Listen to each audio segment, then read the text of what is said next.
Texas! He's a 10. I choose this family.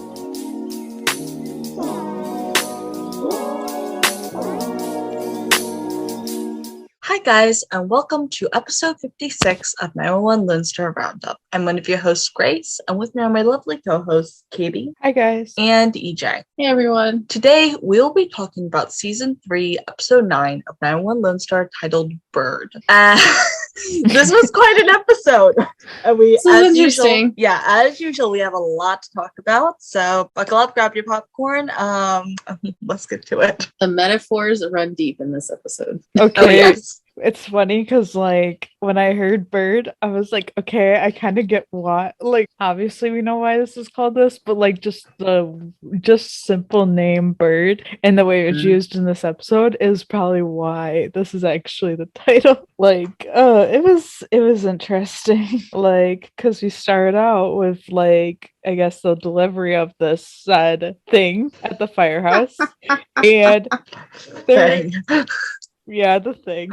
And they're briefly talking about Owen's dating life, and it's just kind of funny. And it's just like, and like Mateo's totally like, just like, you know, giving all the info because he knows all the info. Right. And he lives there. Because he lives there. And I love Marsha being like, oh, like Catherine, you met at my dating app, as if she owns a dating app. I just thought that was funny. And then Owen gets this delivery and he thinks this is vegetable fertilizer, and the firefighter was like, yeah, it's definitely not that. Oh my god. Yeah, it's definitely not. And it's a bird. A freaking bird. It's kind of funny because like macaw. Yeah, and I don't even care. Like it's funny because when the synopsis of this episode came out, I was like, excuse me, why are we doing this? If anybody doesn't know, which I don't know why you would know, I don't think I've ever mentioned this, but I literally have like such a huge phobia of birds, so I was just like, oh great, I'm gonna be triggered by this. Thanks. Wait, you have mentioned it before because the zoo. Oh yeah. For 911, it came up there. I'm pretty sure it came up there. But in case you weren't following our 911 episodes, everyone, or forgot, you know, because people. Anyway, yes. Yeah. It's funny because they're all excited about it, and it's funny because this is so Mateo, because Mateo's just like, oh, it's a toucan, and it's just like, no, Mateo, like, yeah, he got a wild animal from the forest, you know, or from the rainforest, yeah. And Owen just says it's a macaw, and Owen's just like, she didn't, and everyone is just like, who?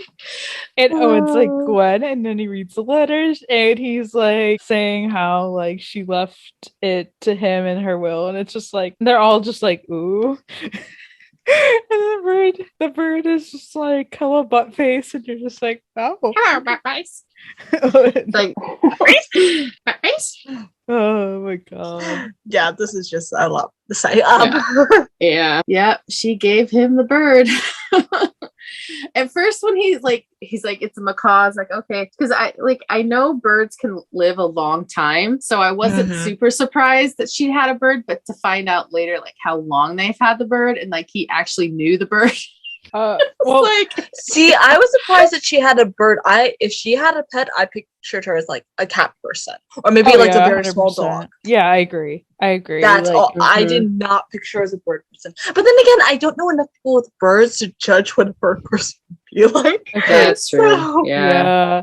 Well, other funny story about my life. My grandfather has a bird. He had 3 at one point, but the one's still living. He's like 35 or whatever.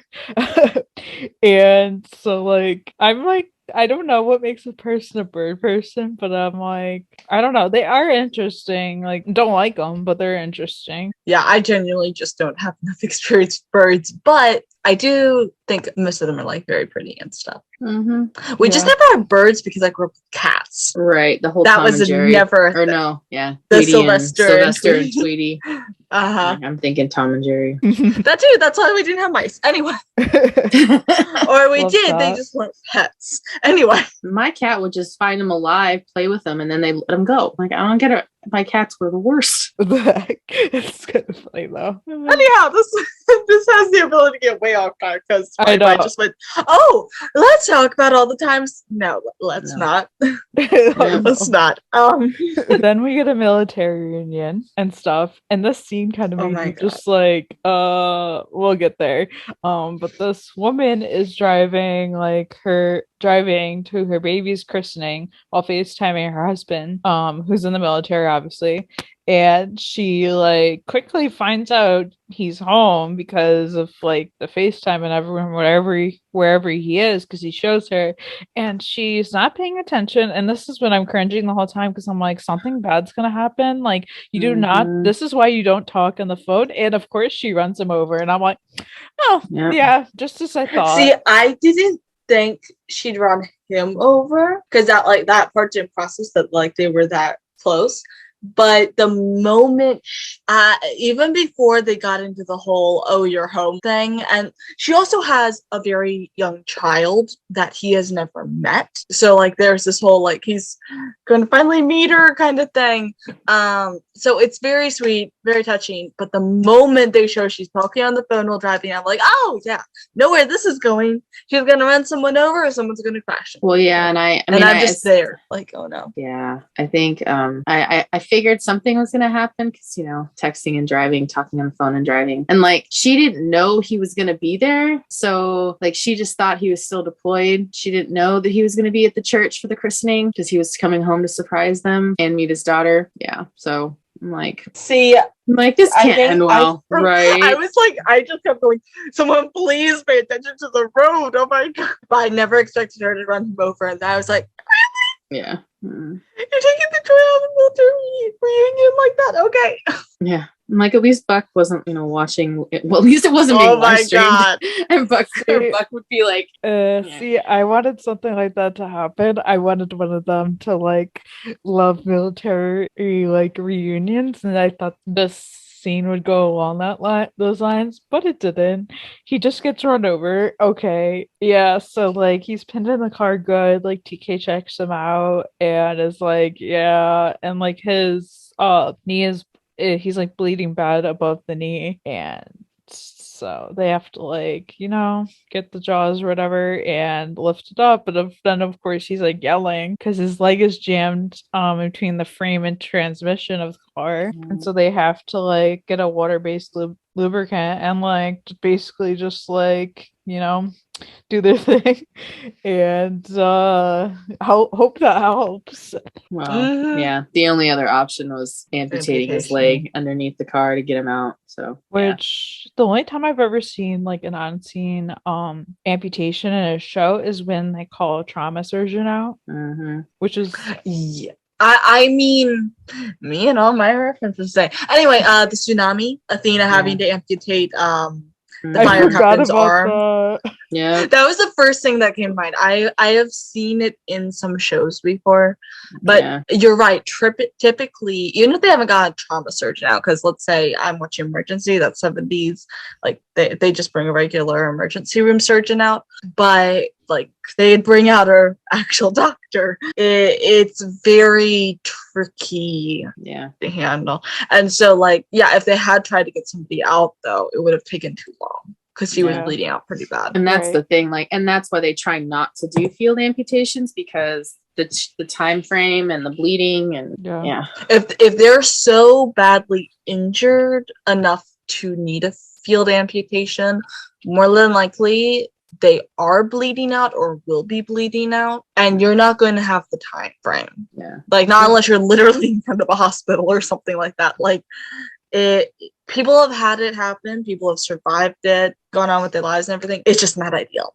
So like they get him out or whatever and they pull him out, and then of course he crashes, and I'm just like, of course. And it's like sort of emotional because like his wife just wants, like, she's like, well, you have to, like, because he never met his daughter, so like you have to let her say goodbye. So like Tommy lets her get closer and they're like giving him CPR and stuff, and then like of course he wakes up and I'm like, oh, thank God. I don't think I could have taken anything more emotional than last week's episode.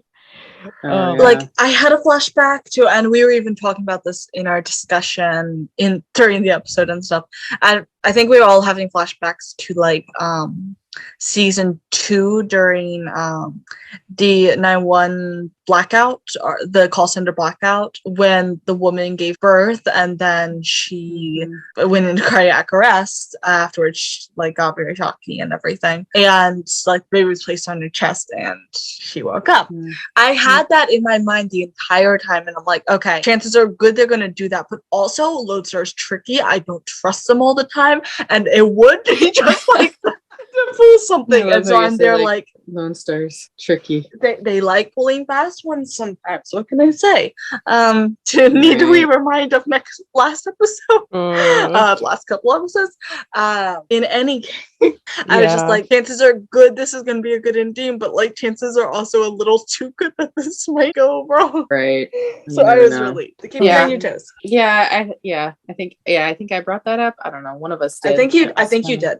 And then I'd had that vision, and somewhat saw. Oh, and then we had when you said season 2, I was like, oh yeah, there was that one where the girl and her dad were in that car accident, and he died in the scene, and the girl had didn't get to say goodbye, or it's a difficult decision difficult conversations episode, season 2 of Lone Star. I don't remember which one it was, but I think it was like 5. It was like episode 5, episode 4 or 5, something like that. It was, that one was episode 5, I believe. 5 or 6, yeah. So just it's sad, but I'm glad that he ended up waking up, and there was a happy moment and not at all like dark like last week.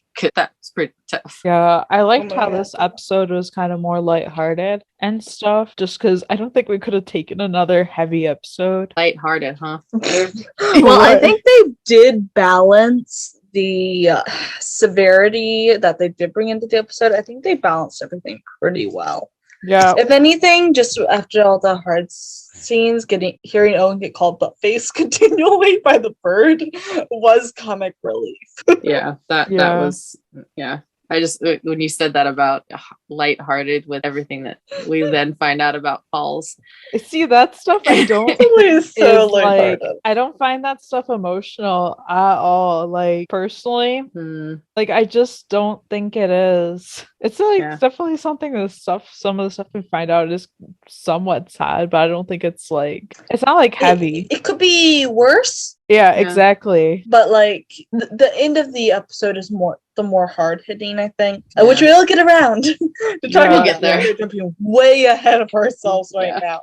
But let's talk about Paul, because so we get Paul having a nightmare, and so Judd's backing up the truck and getting closer and closer to Paul, and then he ends up crushing him. And it's when I first see this, I'm like, what the heck is happening? And then Paul looks so real. Exactly. Okay. Yeah. At first, they made every interaction so normal that I just thought it was another after call thing. And then when they showed the truck backing up and him getting crushed, and then Marshawn and Mateo just walking away, I'm like, okay, no, this isn't right. Because if anything, like, it is possible that there would be an accident. Like, that's not impossible. But Marshawn and Mateo just walking away, no. That's not how that works. Right. So, not in this 126 fam. Thank you very much. But so I was like, wait, no, that's not right. And then he wakes up and I'm like, crap. Yeah, exactly. And so he wakes up freaking out, and Marshawn just telling him to breathe, and she's the only one that notices, which kind of shows everyone else is heavy sleepers or something, right? Stuff. She's also completely and totally the mom of the group. Just saying. Oh, that's a fact, and there's so many things to prove that. Like I feel like Tommy has the maternal mothering-ish side. But Marsha's just the mom of the group. Oh yeah. She's the mom friend. Mm-hmm. Yeah. I just love the support of these two. I love their friendship.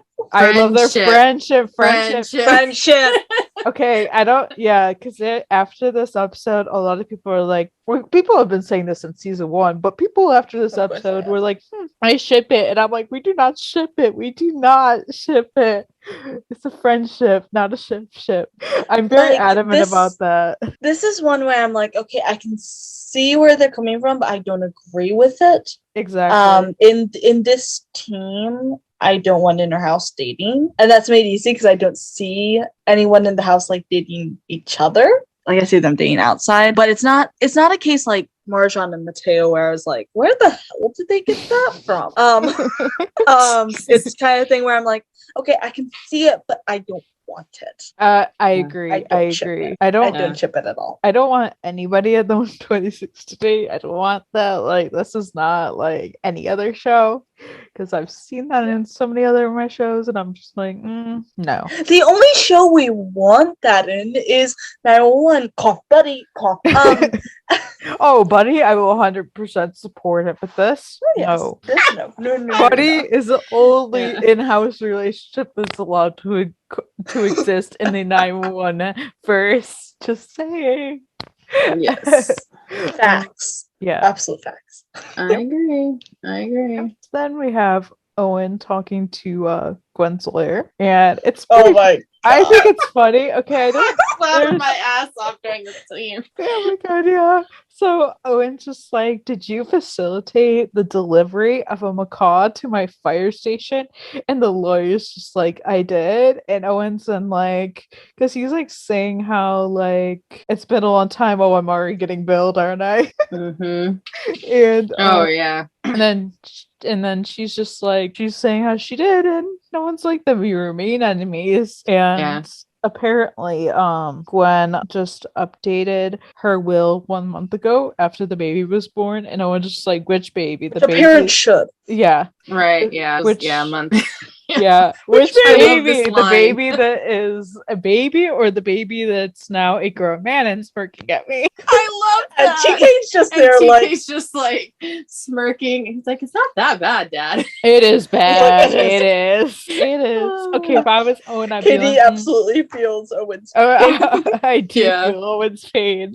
I do. I mean, granted, I don't think any of us would want to spend our days being called puppies. Okay. Right. Guys. No. Yeah. And what did Owen say? He's like, it's abusive. Oh, it's abusive is what it said. This episode hit home, okay? Like, because this is something my grandfather said. I don't know if he actually put in writing. I'm gonna find this out if he actually put it in writing. No, I'm not getting the bird. I'm just saying I'm gonna put that out. But you told my mom that she would, and my mom's like, "Oh heck no!" She's like, "Can I give it to Joe, my brother?" And he's like, "Yeah, sure." Yeah, and then Owen's like, or when TK said it's not that terrible, he's like, "Well, then why don't you take him home?" Yeah. Oh, yeah. I was like, he doesn't go with the loft.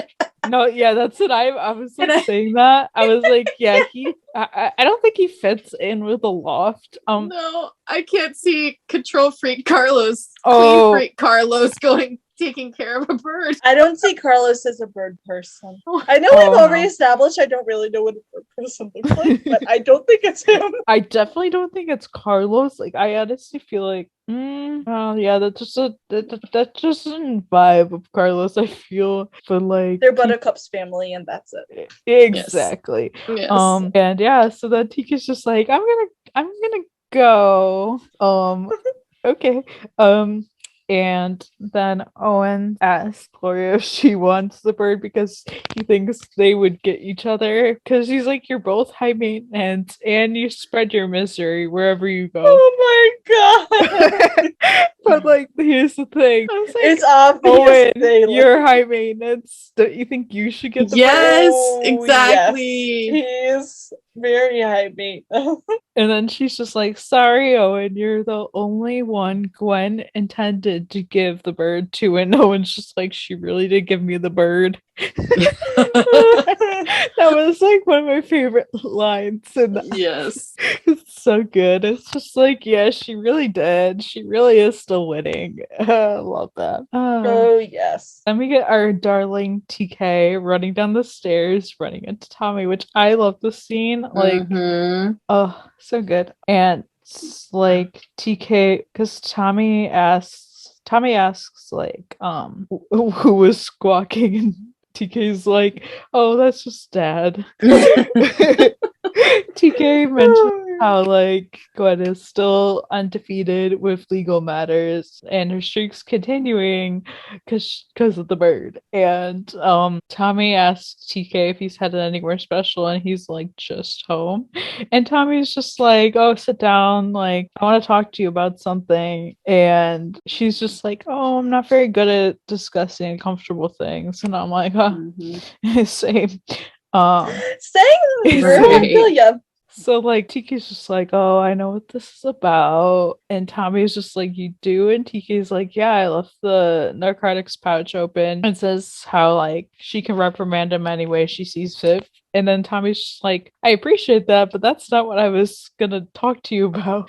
Which actually I was a little surprised because I figured they'd be bringing it up. I figured that'd be brought up, and I like how it was brought up in this sense, because I feel like I didn't think that they were gonna reprimand them, but I did think they would mention it in some way. I just didn't know how they would mention it, but I like that he like owned up to it, and stuff, instead of just like pretending it didn't happen. Right. Yeah, and like he was the one who brought it pretty willingly, so like, oh yeah, go him. Oh yes. And she says that he's hardly spoken since his mom passed away, and asks how he's doing. And he's just like, well, she's dead. What other option do I have rather than just getting through it? Right? And I'm just like, oh. And she like tells him about this grief group that she goes to every now and then, and asks if he'd like to come. And she's just like, oh, I've overstepped. And TK's not just like, no, I'd love to go with you.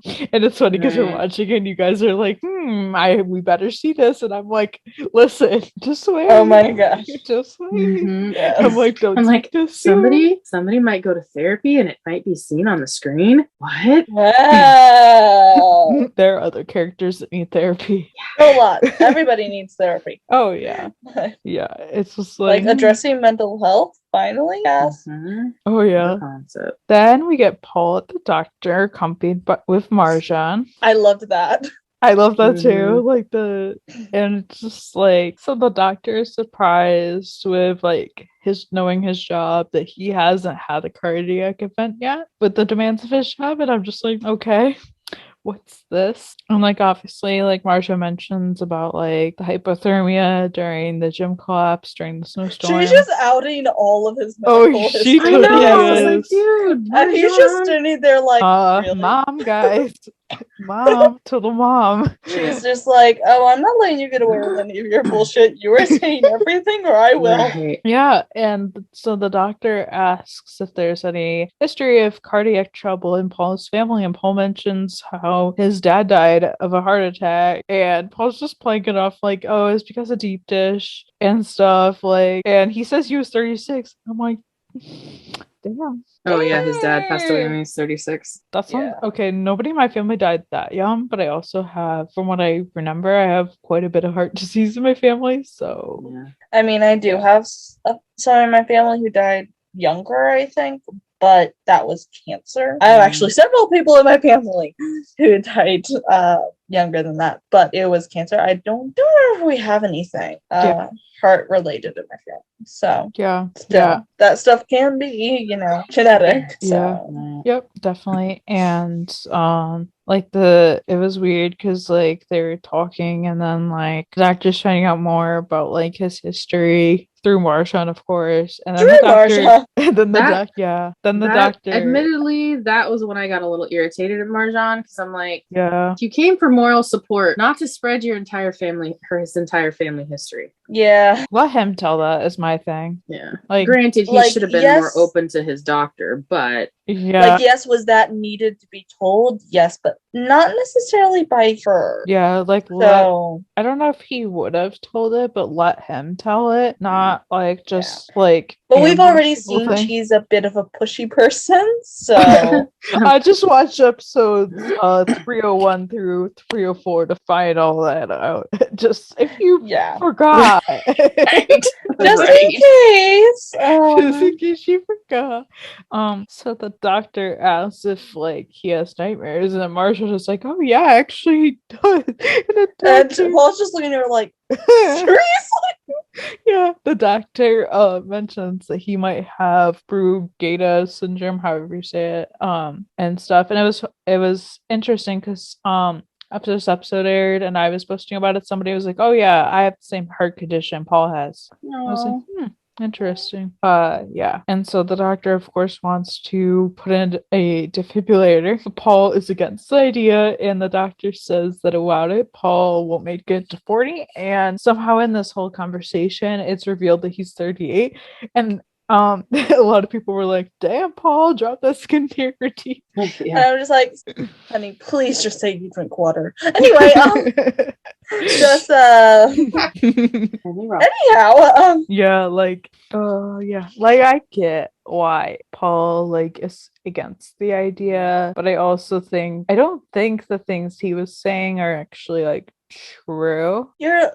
Yes, there are things that happen when you get essentially a pacemaker, but more advanced. That's what they were talking about here. And also, if you were saying about being too young to get it, I know someone who's 35 and they've had a pacemaker for several years because I'm not going to say all the info, but basically they had an injury near the heart which required it, and they're living perfectly fine. Granted, they're not in an especially active like line of work or anything, but I'm like, when he was going on about, oh, I'm too young, I'm like, actually, you're not. Yeah, and I kind of I have a heart condition, not like anything like this, but like, so I kind of related to some of these like things, and like I get like where he's coming from in some sense, but I'm also just like, Paul, do you want to die? Yeah, like this news, it's scary news, right? Like it's a lot to process, and you understand that he's having a little bit of trouble processing it, but at the same time you also they're like, no. Yeah,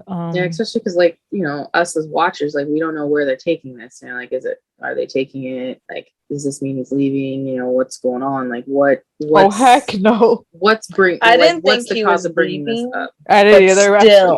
I'm surprised somebody it was, it's always a possibility is the thing. Yeah. And so like I didn't think it, but it was always a possibility. Yeah. I'm surprised somebody on Twitter hasn't said that. Like, Paul, are you leaving? Brian, are you leaving? Are you dying? Remember when TK was in a coma? TK, are you dying? Oh my god. Oh, last episode, TK, are you gonna die? I'm sorry, it's laughable at this point. Yeah. So of course this carries on back to Paul's place, and Marjan's with him, of course, and Paul, of course, obviously we know, against with this whole thing. And Paul mentions how he's been doing fine the past 18 years. So like we can gather he's been a firefighter since he was like 20. And Marjan yells at him and says, "You're gonna end up like your dad." And I'm just like, okay, this didn't bother me when she said it the first time, but now as I'm more thinking about it more, it sort of does bother me a little bit. Like you get why she says it, because she's trying to strike home to him, but at the same time, I get it. She's also saying it without a lot of like, she doesn't know his feelings. Exactly. She also doesn't know his dad, and I don't know. It's just very touchy. She's very opinionated. We know this. She's very pushy. We know this, and none of these are necessarily bad things. Right. She just has. She just can. And it comes from a place of love. We know she's doing this because she's scared. Yeah. Right, and she's scared. Yeah, that's what I was gonna say. I think she's scared. She's scared hearing the news about her friend possibly dying, you know, before he hits 40, and I can understand that, but also like from like, you know, I've gone through this where I've like had friends be diagnosed with something, and I'm like, it's not my choice. I can encourage them to do something, but like it's their decision what they choose to do with their body. I think she was just getting like, she was starting to get a little overly pushy, which is why I think he was pushing back. And he's not someone that will just be like, okay, I'm gonna let you push. He's gonna be like, no, I'm gonna push back, thank you. And like I feel like me personally, if I was in this situation, because this is kind of how I am, the more if I was in Paul's situation and somebody said, oh, you need to go do this, I would want to do the complete opposite, because I don't like being told what to do when it comes to like my body. Same. Like No. But I like Paul's response to that. To her saying he's gonna end up like his dad, and saying that my dad was the greatest man I ever knew. He taught me to live my life with passion, with purpose, without shame, to be exactly who I am, no matter what anybody says, and this is who I am. And I'm just like, yes, we love it. Yeah, we love it. And like that just shows. I was very curious since we met his mom. Like, okay, where's his dad? Like, what was his dad like? Was he supportive? Was he this? Was he that? Did he not know his dad? I did have questions once we met his mom. So I kind of liked finding out this information. And Marjan's just like, oh, I just don't want you to die. And Paul's just like, I don't want that either, but I would rather die a firefighter than live any other way. And that's fair. And I have to mention this because after this episode, like a couple of days after this episode, people were making parallels between Buck after he got crushed with the ladder truck and in season 3 when he couldn't go back to work. And people were making parallels between Paul and Buck. And that's not parallel I thought would ever be drawn. Exactly. Oh my god. I mean, I get where Paul's coming from because I actually have said the almost exact same thing before. But mine was actually, I was like 12 at the time that I said this. So I think this is super deep for a 12-year-old. But I think I mentioned before, like my family has been very supportive of me becoming a firefighter before. And once when I was younger, because I've always wanted to be a firefighter, one of my sisters was like, well, aren't you worried about dying? And I just looked at her and I'm like, well, yeah, but I'd rather die helping somebody. I'd rather die in the profession that I love rather than grow old, dependent, and not even have my own mind anymore or anything. Like, I'd rather go out being known as a person that I want to be and that I was rather than the person age, circumstances made me. And like, I'm not sure I'm in the exact same mind right now. Like, I maybe, not that I didn't have stuff to live for then, but like, I maybe have more stuff to live for now, if that makes any sense. Right. But like at the same time, because that's a way you go out and yeah, you might want to have experienced more in your life, but you're also going to be going out doing what you love. So like all this is to say is I completely understood and related to what Paul said, because yeah, you gotta acknowledge that you're going to die, but also you gotta acknowledge the possibility that you're going to die. But I would like to say, life does not come with a guarantee. You can walk across the street and you could get hit by a bus, okay? And life is not a TV show where you're going to get magically saved. You might get saved or you might die right there. Just to be really crass. Oh, yeah. So this whole, you might die on the job. Yeah, you might die on the job. You might die in any job. You could work in construction and you could get crushed by something. You could have a plane plow into your office building. Life does not come with a guarantee. These jobs simply hold higher risk. And if you're going to take anything from what I was saying right now, just fucking live your life, everyone. Oh, yeah. Fucking live it the way you want to, because you never know what's going to happen. And you never know exactly how many days your life clock has left. Exactly. That got very deep, but I had opinions. No, I get that, and I know several people who are firefighters that feel exactly the same way. Who that's their life, and that also is the testament to everyone who chose to be in the military and run to danger, and firefighters and police officers, and they're choosing to maybe go out in a blaze of glory, doing their job or protecting people. And look at all the firefighters we lost in 9/11 who chose to run to danger. Even the ones that were on off duty at the time chose to go help.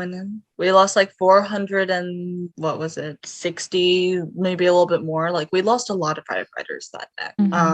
And the only hope I have for my death is that it's quick. That's the only thing I want from it. And I hope I'm able to accomplish things in my life before then. But I am not in control. So it's going to happen when it happens. It does take a special brand of people to be able to run into danger. And there's no judgment to anyone who can't, because not everyone is able to do that. But I think if you live your life in fear, at some point you just kind of have to acknowledge it's going to happen one day. Don't miss out on things. Exactly. But also don't be like a suicidal daredevil, please. You don't need to tempt fate. There's a line, everyone.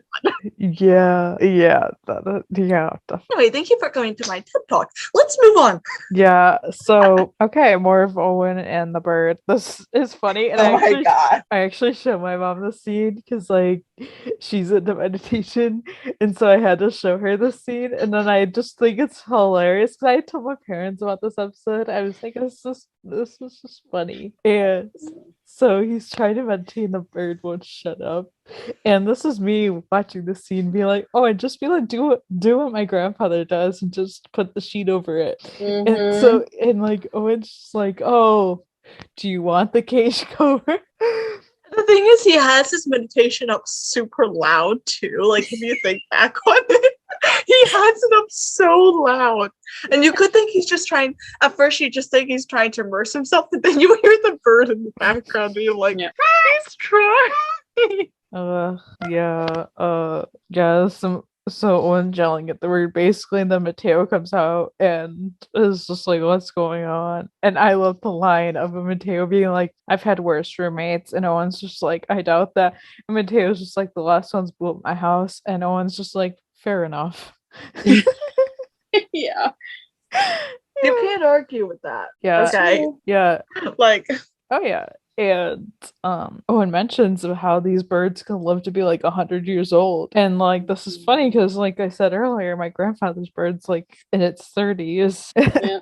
oh yeah. Yeah. Well, yeah. Birds have like a lot of birds have extremely long lifespans, and a lot of people only really associate that with parrots because parrots are like notoriously long lived. But you actually, there are quite a few breeds, like different kinds. Yeah. That Yeah, there's a to lot of live out. exotic bird species that will last. And I've heard that, you know, a lot of people, it's like if you get a bird, you pretty much have to put the bird in your will because, you know, they're going to outlive you probably. Yeah. That would be my reason to not get one if I were a bird person. Other than you don't. Okay, I was about to say. I would say, yeah. If I was a bird person. I love that. That caveat there. That's why I wouldn't get one. Yeah. No, you know, I love birds. I don't think I love them quite enough to get one. But like on the other hand, they are pretty low maintenance, so that's something. Or at least I think they're lens. Get a cat. I never heard of them being high maintenance. Is the thing? Am I on? I had one take a chunk out of my neck. I don't do birds. Thank you. They may be pretty and Okay, have fair enough. gorgeous colors, but You know what? those You know what things my have beaks. You know what my grandmother likes to say every time I come over? She's like, "Oh, you'd be surprised how heavy he is." I don't ever want to find out, and they like to joke like, "Oh, hey, Katie, you want me to take him out of the cage?" And I'm like, "I'll open the door." Yeah. You can try me. You think you're funny. You're not. Oh my god. Yeah, and Mateo being like, just imagine the history that bird witnessed. And Owen being like, I'm imagining the 40 years of my life with this beaked bastard.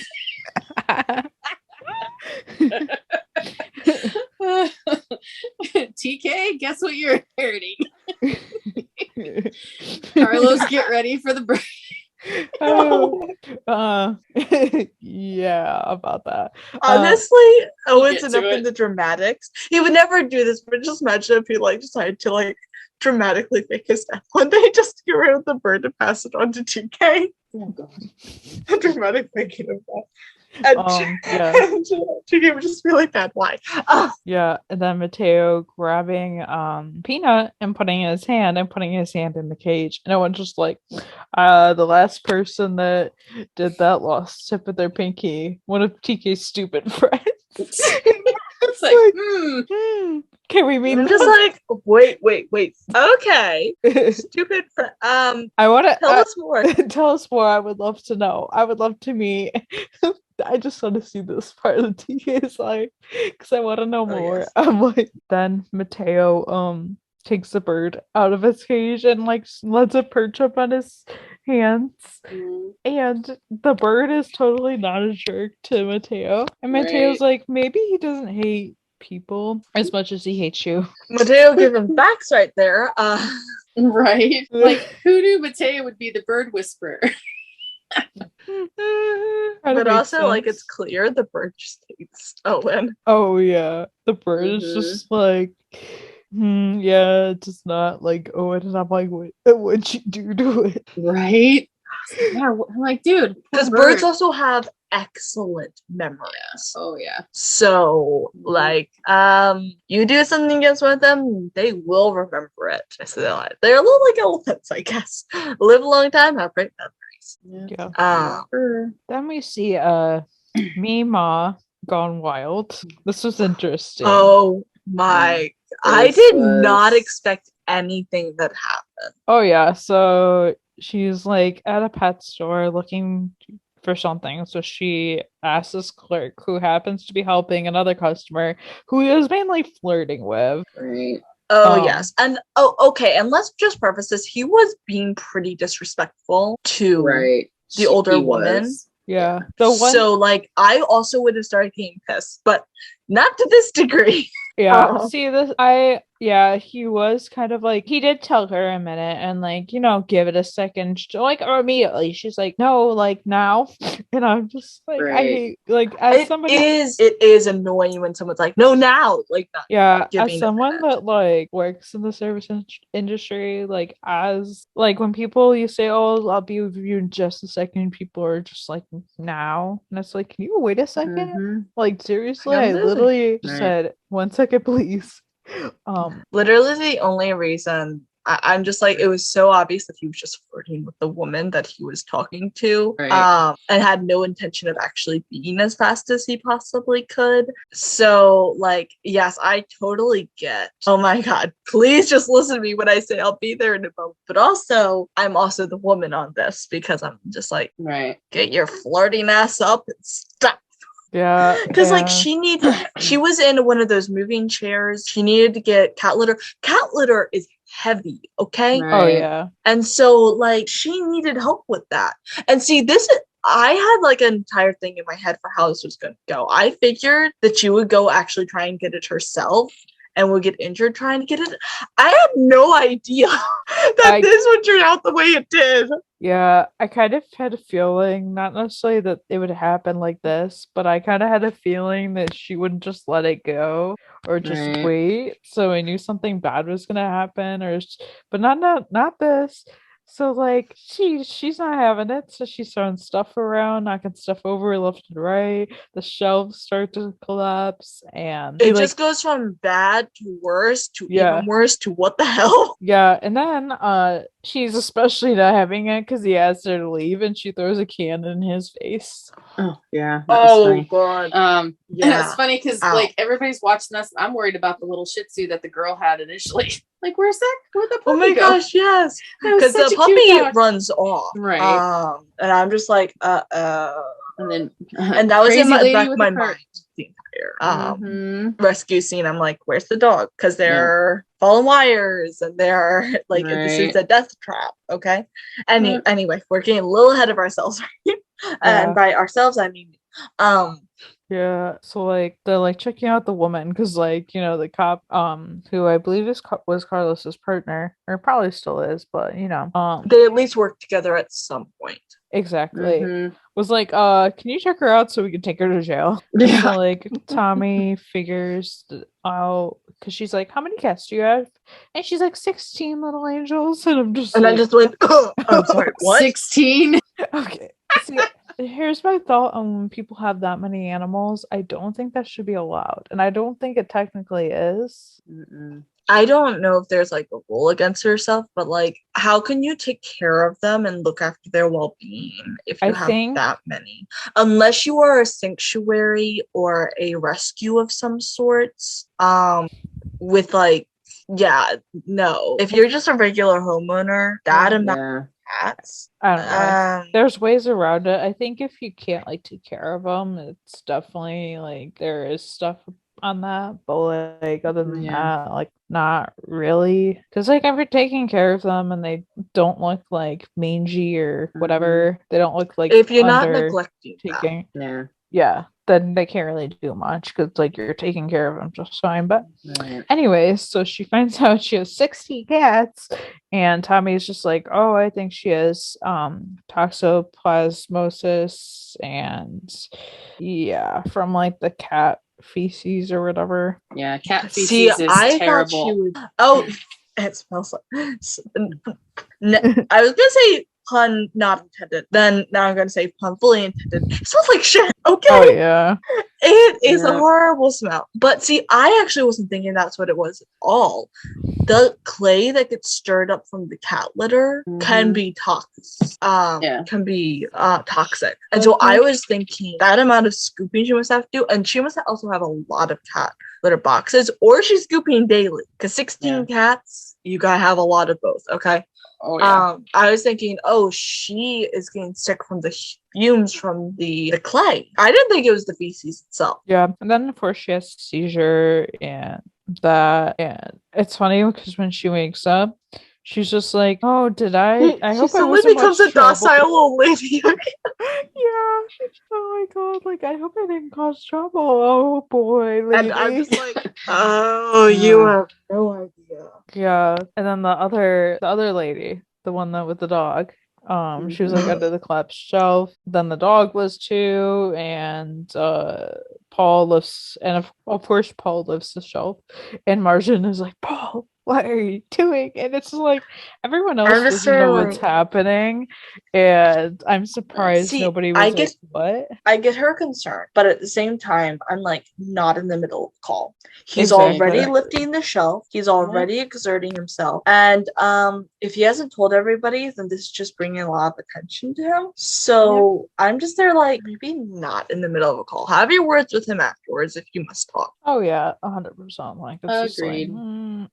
Like maybe if you're trying to stop him from doing it in the first place, maybe do a whispered exchange. But like he's already lifting the shelf. Right. Well, yeah, and it's again not her place to be mother henning him, or potentially outing him to the team. Not referencing hen from 911. Just saying, just clarifying that.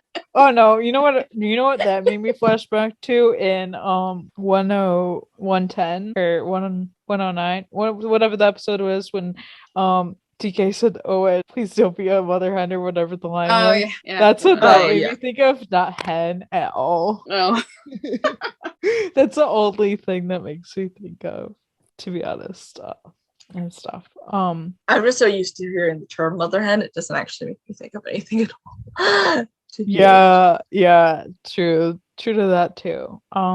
Yeah. Then of course we get Owen's date, and of course the bird starts acting up, and it's just like, so Catherine's just like, is somebody else here?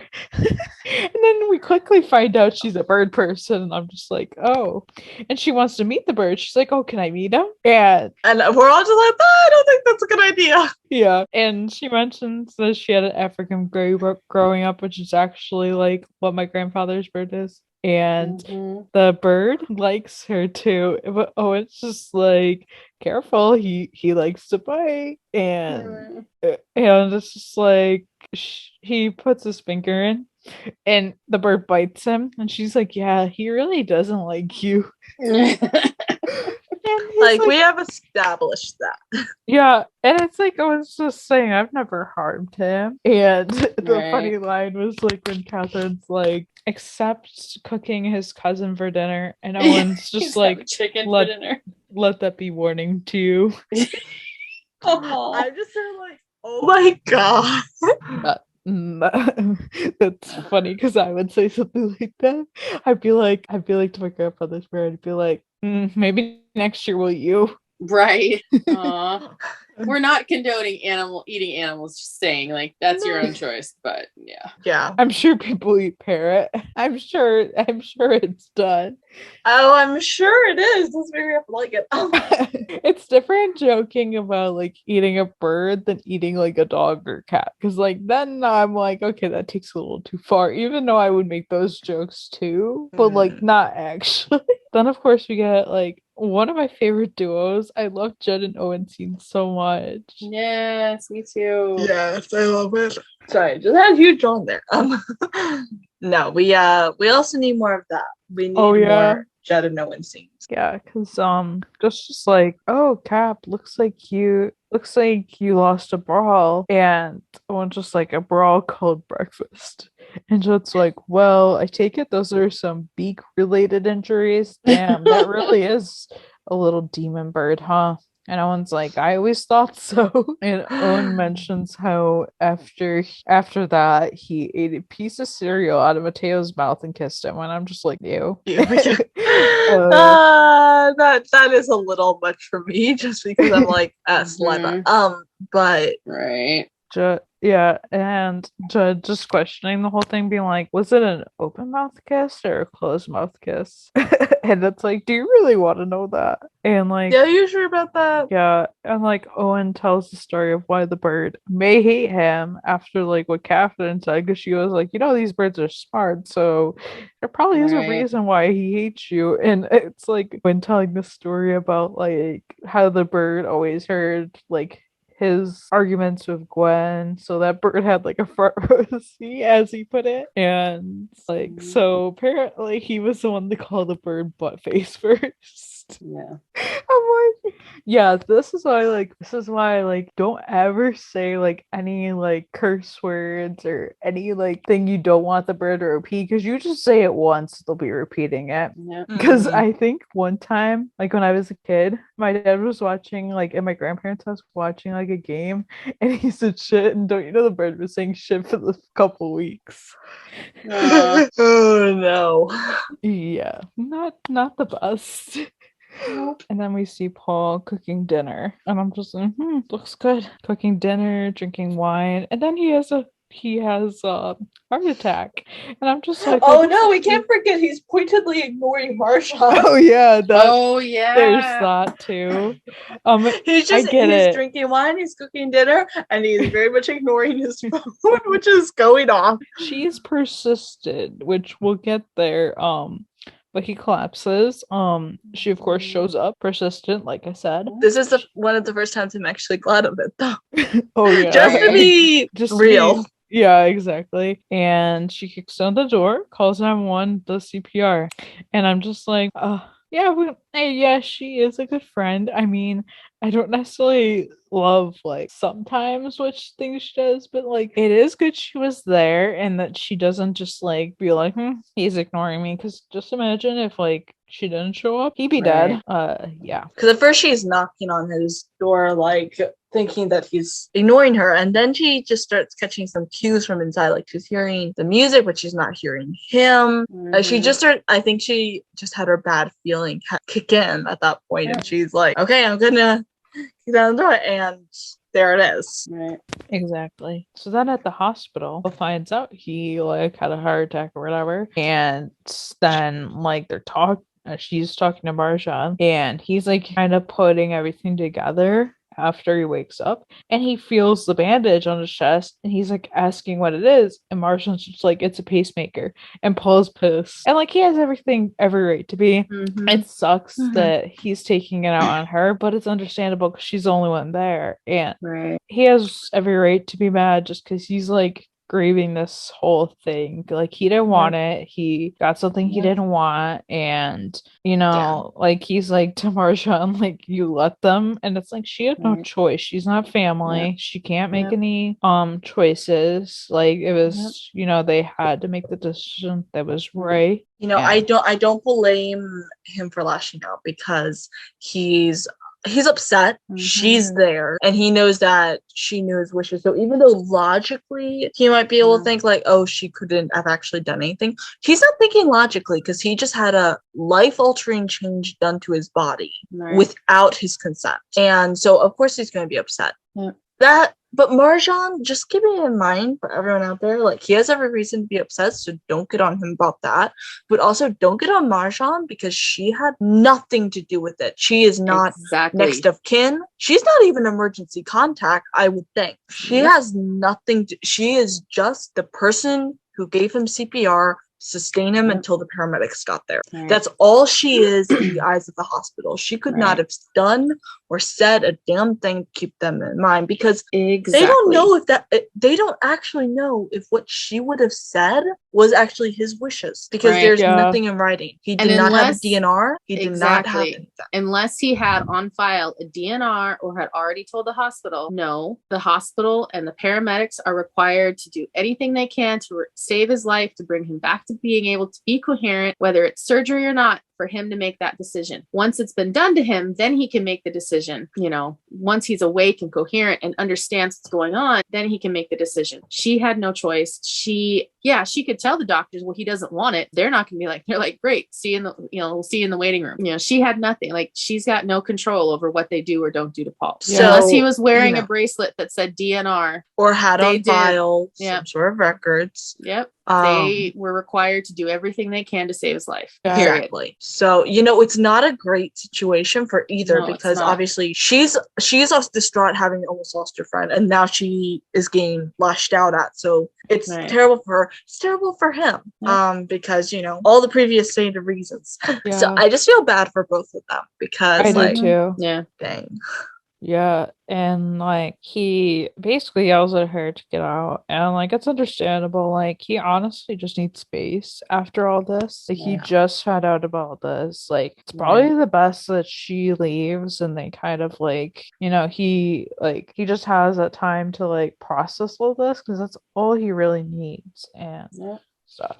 Yeah, he needs time, he needs space. Her waiting there, it's a nice gesture, but in the end, it wasn't going to get better than this. Oh yeah, 100%. Because he was not ever going to wake up and be like, oh, I had a pacemaker implanted in my chest, which was the exact opposite of what I wanted. Oh, yay, cool. I love this. This is exactly what I want. I didn't even realize it. Yay. That's not how it happens. That's just not realistic. If you're gonna put any shame on Paul, just put yourself in his shoes. Imagine waking up in the scenario he did. Yeah. And if you tell me that you wouldn't be pissed, then you're a very interesting person that I've not met the likes of before. Yeah. Because I cannot think of a damn person who wouldn't react the way he did. Oh yeah. I know I would. Oh no, I'd be so pissed. Yeah, same. That's why I was kind of when I saw this, I was I really hope people aren't blaming Paul or being oh, why are you doing this? Because that's why I'm putting in these caveats of oh, if you blame either, or if you think about this, just remember, put yourselves in both shoes, and also remember some of the legalities of this, because everything was done how it should be, how it probably would be in real life, unless you have a DNR on file. And so this is the stark reality. And also, this is a good reminder. If you have a medical wish, don't just hope it's going to get done. If you have something that you explicitly want, like a DNR or something like that, put it on file, because no one else is going to be able to say a damn thing. Yeah, exactly. That's how the system works. And it's a good thing. Except for when you have someone like Paul. Yeah.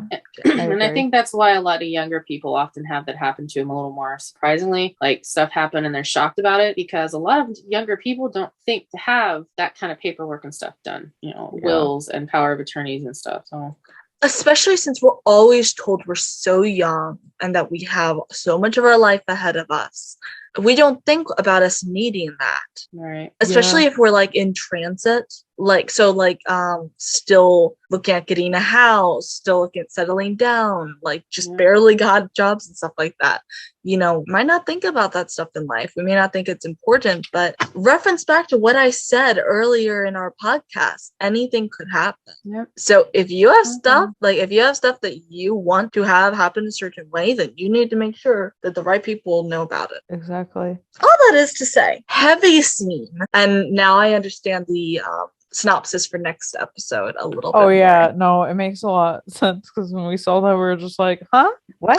Huh? Yeah. So Owen apologizes to the bird. This is super sweet. Oh my god, yes. Which, by the way, bird's name, what's the bird's name? Ginsburg. I was like, what the heck kind of name is that? I mean, I kind of... Okay, at first, I thought his name was Bird. For some reason, I wasn't hearing right half the episode, and I thought his name was Bird, and I'm like, what? And then I heard Ginsburg, and I'm like, that's better. But what? Yeah, it totally. Right. That makes a lot of But sense. somehow I sort of, when I think of Gwen, I'm not surprised. Right. I don't know how to explain it, but I'm not surprised. I was just about to say the same thing. So exactly. I'm like, if anyone would have a bird named Ginsburg, it would be Gwen. it would be Gwen. Yeah, you're right. You're right about that. I'm still gonna call it the bird though. So The Mhm. bird, apologizes to the bird.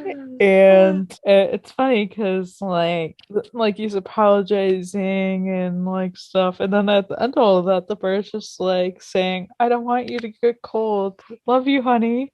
And like Owen's just like, those are the words. That's what Gwen said to me after the first night I slept on the couch. And you're just She like, brought out a right. blanket to him. "Oh." And I'm just like, you learn so much about Owen and Gwen's relationship in this scene. Right.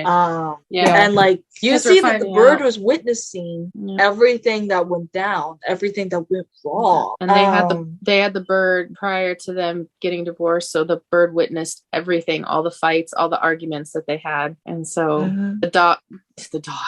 the bird was just repeating the words that, Owen and her would say, and then Owen called the bird butt face. So it's just repeating it to Owen. Yeah. And there had been something else he'd said that the bird had been saying throughout the episode, which was "get over it." Oh yeah. And you find that Owen said that to Gwen at some point. I forget exactly the story behind that, but then you're like, oh, so he's just repeating some of Owen's biggest verbal mistakes. Pretty much and haunting him. They didn't need ghosts to haunt them. They have the bird to haunt them, or at least for Owen's sake. Just saying. That. Can I just say, where was Buttercup in this episode? Because like he totally would have fit in perfectly.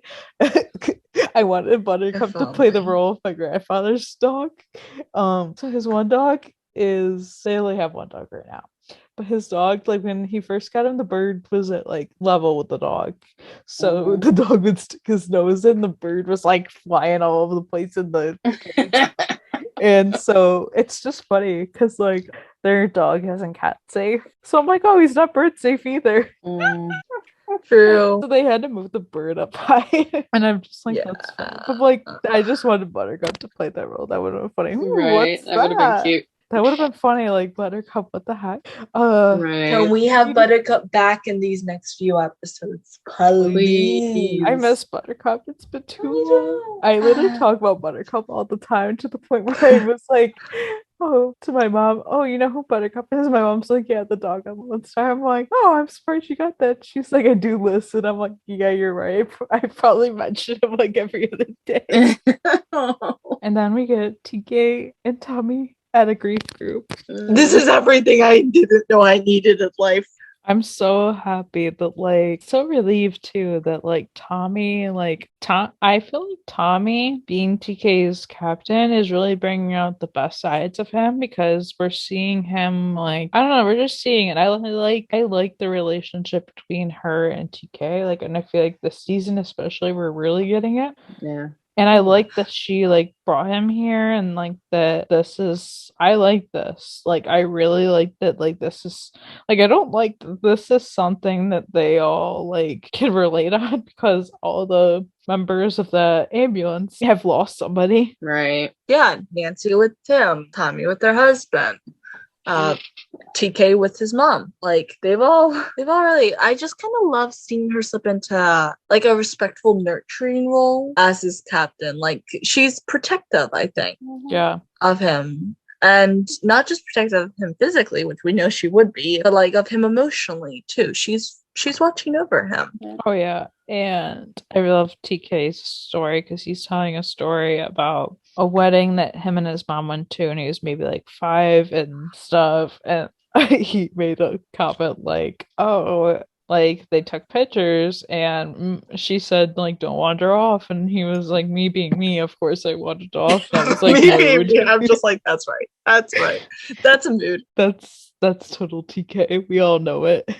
Yeah. Oh yes. And I mean, you're 5 years old. I can't say like that's total 5-year-old too. Like tell a kid not absolutely. to wander off, they're gonna wander off. Yeah. They're probably gonna wander farther because they were told not to wander off. Just say. I wasn't that kid though. I was afraid of getting lost, so I like literally never wanted to leave my parents' side when we went out in public.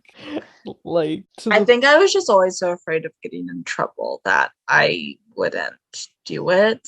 Not to say I didn't ever do it, but like I was so afraid of like getting yelled at or something that like definitely from an age where I was old enough to understand what would happen if I wandered off or I did something I was told not to, I did it less. But that's not to say that when I was younger and didn't have such a grasp that I didn't. I just haven't heard really any stories of it. Oh yeah. And it's like nice for like TK to tell stories and like to be like, and like I love that Tommy did this, and TK says how he would have never thought of this if Tommy didn't bring here and thanks her, and I'm like, oh, I love this scene so much. It was good because it was a good way for him to process through and think about that stuff, because I think if I tell stories about my mom all the time to friends and stuff when when it's convenient and it helps me stay connected to her. Oh yeah, definitely. I have that with like I just remember different things about like especially about my grandma, and like just things like when I would like go and stay with my grandma like when I was a kid and stuff, and just different things there, so I always think of those things. So yeah. And then oh my god, the scene so this is the last scene of the episode, and so Owen comes home with Catherine with a bunch of bird toys, and he's like saying how he should make sure he's taking care of it in his will. I'm just like, and the way he's suddenly become a bird dad overnight, I'm like, okay. It's like he said his piece with the bird, and apparently the bird approves or something now. And he's like, okay, I'm gonna be nice to the bird now. Yeah, and he's like, oh, he likes to go to bed early, and then like he's like, no, I want to show him these toys now. So he uncovers the cage, and the bird is dead in the bottom of the cage, and I'm just like, oh my god. So yeah. Okay. Like I had kind of suspected this would happen at some point during the episode, because I couldn't see them keeping him on long term, even though part of me wishes they had, just simply because I sort of like the storyline. But like I had a fear. I know, not you. I had a fear that he would have been dead when he'd gone to apologize, that he never would have wound up making his peace or something. I had a fear he'd gone to apologize, and so I was really glad. But like I had a feeling this scene, I was like, as much as I did sort of like it, even though I couldn't see it being long term. I was like, I'm sort of, I hope it isn't what it is, and it was, and I was like, oh no. Well, yeah, I thought the bird was cute. I think it was, definitely going to be some comedic relief if it stuck around. But I do remember the synopsis for this episode was Owen briefly has to take care of a bird. Oh, so yeah, briefly. I'm like, briefly, yeah. So it's not going to last more than the episode. So I had a feeling it was going to happen. I just, like Grace said, I'm glad it didn't happen when he went to make amends with the bird. And I think like that, those amends were important.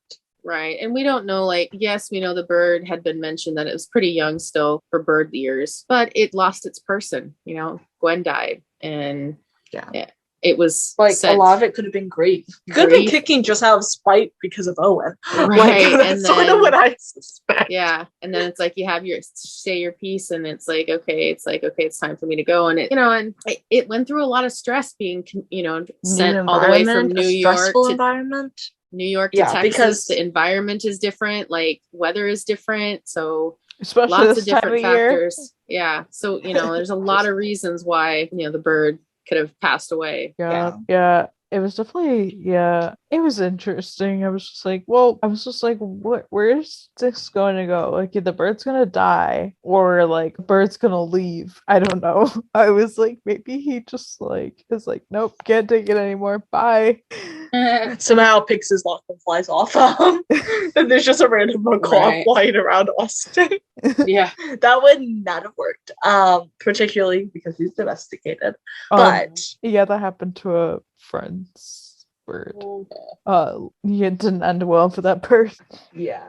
I did like this episode. Like, I think it was a really like well done episode. There were a couple things that like, whatever. Like, I'm not gonna complain about them. It's not like complaint worthy. It was a good. I still like. Some people think this episode is emotional. I'm like, no. There was definitely like it had feels. It had feels, but it Yeah. wasn't emotional to me. That's how I feel. Like it was definitely more like, I don't know. Bird's storyline was fun, which I think kept the episode lighter, not like super heavy. I do wish, since this was like supposed to be a Paul focused episode, that it was more focused on Paul. That's like Right. the only thing I have to complain about. Like I don't know, like this. I just wish we got more on Paul, because I don't know. That's just how it should be. But Right. I have nothing to complain about. It was the like light episode before more stuff starts happening kind of episode. Yeah, because we know stuff's happening. Yeah, we know like stuff's gonna happen with like Tarlos, TK. We know there's gonna be something coming up. I agree. It could have had more Paul. And like it would have been nice if it had more Paul, but I didn't feel like it was particularly lacking. Just like if you were expecting this to be like a fully Paul-centric episode, it definitely would have lacked. But like, yeah, that would have been nice to have. But you know, I also am pretty happy with the quality of what we did get. This was a good episode. Yeah, I agree. Yeah, I mean, it wasn't for Lone Star. It was a good episode. You know, it focused on quite a few different things going on, and it's not just all like storylines that are going to end. There's, you know, it's going to be continued on another episode. So, you know, we'll see kind of where things go from here. And, you know, I was kind of bummed not to have Carlos in it, like at all. See, a lot of people complain about that, but I don't really think there was much to complain about. There's always those few episodes a season that Rafa Carlos isn't in. Like it happens. Yeah. We also did get Nancy. People are complaining about that. It happens. Like I'm just like, they can only juggle so much. And exactly. Of course I'd love seeing Carlos and Tarlos. And you know, I like Nancy, so seeing her would have been great too. But like, if we miss a couple episodes, it's not going to be the end of the world. We've gotten so much Carlos and so much Nancy this season that like, yes, give us more, but also it's not like Buttercup where we've only had some side shows and then haven't seen him for episodes. Anyway. We're gonna need a sign of life at this point, and this is one of those points where is Buttercup still thriving? Please let us know. Like, granted, we did get him the first 4 episodes of the season, which is a little better than what we have gotten before. But like, that doesn't mean you should stop showing him. Exactly. But I know next week's gonna be an interesting episode, so we'll go from there. But I know we're gonna get more Carlos in the future. So it just this episode didn't seem like it had any need for a police presence, really. Well, aside from the one call where there was the crazy lady. It would have been fun to have seen Carlos handle that one. I think that's yeah, exactly. Yeah. So fan thoughts, but first, TJ thoughts. Okay. TJ thoughts. So TJ says 7 out of 10. I like the ratings. It's good to know. Loved how Tommy was helping TK cope by taking him to her group. The bird, I honestly thought Owen was going to like break down about Gwen's death. I forgot what else happened. Relatable. And it's those episodes where like not too much happened, and I feel like some of the storylines could bond together. Like I honestly thought that the military thing would be a lot bigger than it was. Like I don't know what I was expecting. I also wanted like one of them to like start crying like Buck. Like I just wanted that like parallel. Right. Oh yeah. So somebody said it was an emotional roller coaster, and I'm just like, did we watch the same episode? I'm not sure I'd say it's a roller coaster. It's emotional. I don't either. The last episode, 100%. This episode, not so much. It was feels. It was like, oh my god, like this is happening with Paul. Like, but like, it was never like sad. It was just like, oh, like no. That's just how I feel about it, at least. Well, and I think they're gonna bring, obviously the next few episodes we're gonna have some Paul stuff, so like they're gonna address it again. Oh yeah, like next episode, Paul episode after that, Grace and Carlos. Yeah, exactly. Exciting. Screams and Ronan. Yeah. Exactly. That's exactly it. Okay. It took a moment for me to realize. I'm like, wait, what does Ronan have to do this? Like, it's Sierra and then Rafa, and then I was like, oh wait, Ronan screams. Ah! And Yeah. Yep. I liked next one. I liked Paul and Marsha in the episode. Owen, I get that. Like, I don't think it was too overbearing in this episode. I definitely, some of the upcoming synopsises, I'm kind of like not excited for those storylines, Owen wise. And I get the frustration in the fandom that a lot of people have talked about. And there's people that are like talking about it that aren't Owen haters. So that says a lot. Mm-hmm. So I get it. I do. And I agree and stuff. Thanks to everybody who's not only giving us thoughts, but like sharing, like encouraging us too. Oh yeah. That On makes me so Instagram happy. and when we get reviews and just comments that you guys are enjoying what we're doing. Yeah, I really like hearing about that. So somebody said, never thought I'd be so emotionally invested in a parrot, beyond happy that TK fessed up to Tommy and she was so supportive. Oh Paul, oh Marshawn. See, that's mood. Oh Paul, oh Marshawn. Right. Absolutely. One more. When I first read the synopsis, I thought I wouldn't care for the Owen Bird storyline, but it was a nice mix of comedy and tragedy. I agree with that. Especially when rewatching the episode with the knowledge that the bird was saying things that Owen said to Gwen during their fights. It was sad. I'm glad we got to know about Owen after 9/11. Quite like Catherine, the Paul Marjan stuff was heartbreaking. I think Paul knows he's being a tad unreasonable and irrational and anger towards Marjan, which is why he thanked her in the hospital. Good TK Tommy content. I understand Paul being frustrated with not having choice. Maybe he needed more time to come to terms. That's all he needed. And I don't really think it's rational to like think he's being unreasonable, because like he's not he literally got something he never wanted, and he's dealing with that. And also, I feel like a lot of people are banking on him at changing his mind with time, but he might not have. And that's okay too, because that's his body. Yeah. And he can make that choice. And unfortunately, he couldn't make that choice here. Because the choice was taken from him. Not by Marjan, but by legalities and a absolutely in the right medical team, because they were just doing what they had to save him, because that's all they knew. So without reiterating the entire thing we already said earlier, just, he may never have changed his mind, and that'd still be okay. Exactly. I think a lot of people sometimes think that, with time they would come around to my point of view. With time, they might have been more affirmed in their point of view. That's so true. Just saying. That's so true. Just because it's your point of view doesn't always mean it's right, and that's hard to come up to terms with. Exactly. But I could say that to a lot of fans. Just saying. Same. Just in general, we all have our own opinions. Yeah. My point of view isn't always right. My point of view isn't always right to another person. That's just how it is. It's just life, honestly. Mm-hmm. It's existence. I'm actually really excited about the promo for next week, because I don't know, it just looks really interesting and way better than the synopsis, because I wouldn't have got any of this from the synopsis and stuff, but now reading it back, I'm like, okay, some of the stuff is making sense of. So there's just to be honest, their synopsis aren't always the best. So but their promos and the episodes deliver. Oh yeah, 100%. Which we can run back to that after. But the promo, Mateo tells Owen that he thinks Captain Tatum has some sort of dementia.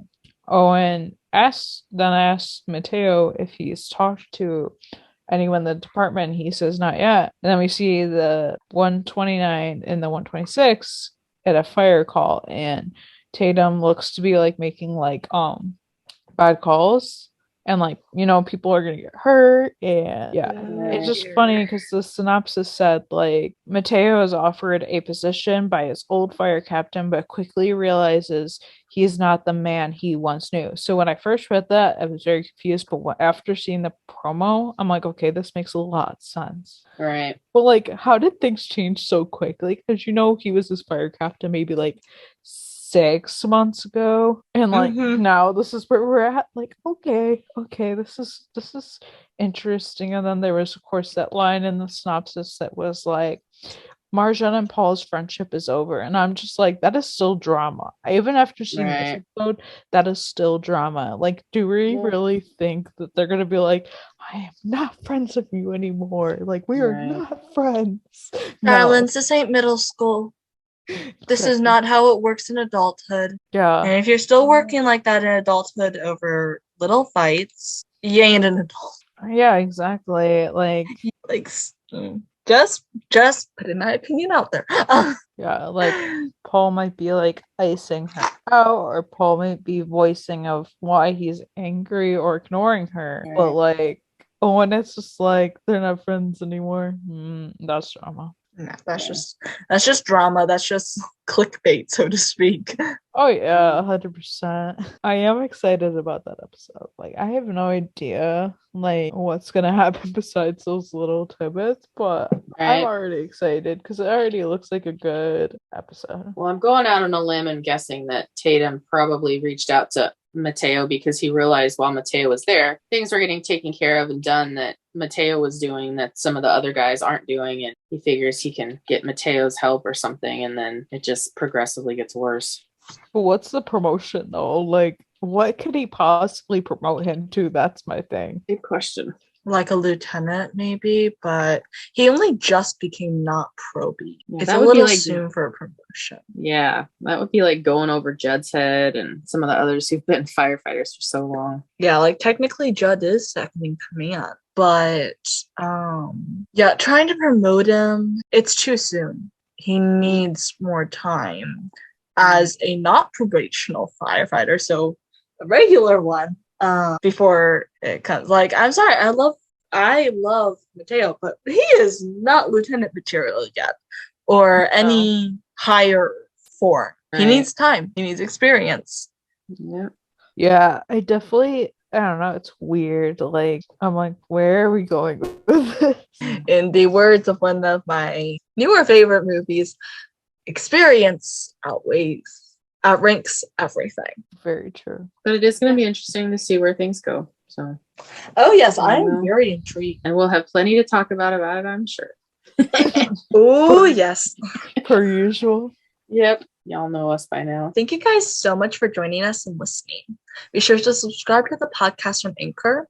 We're also on Spotify, Apple, and Google Podcasts, and also on Amazon Music, Audible, and everywhere. Almost everywhere where podcasts can be found.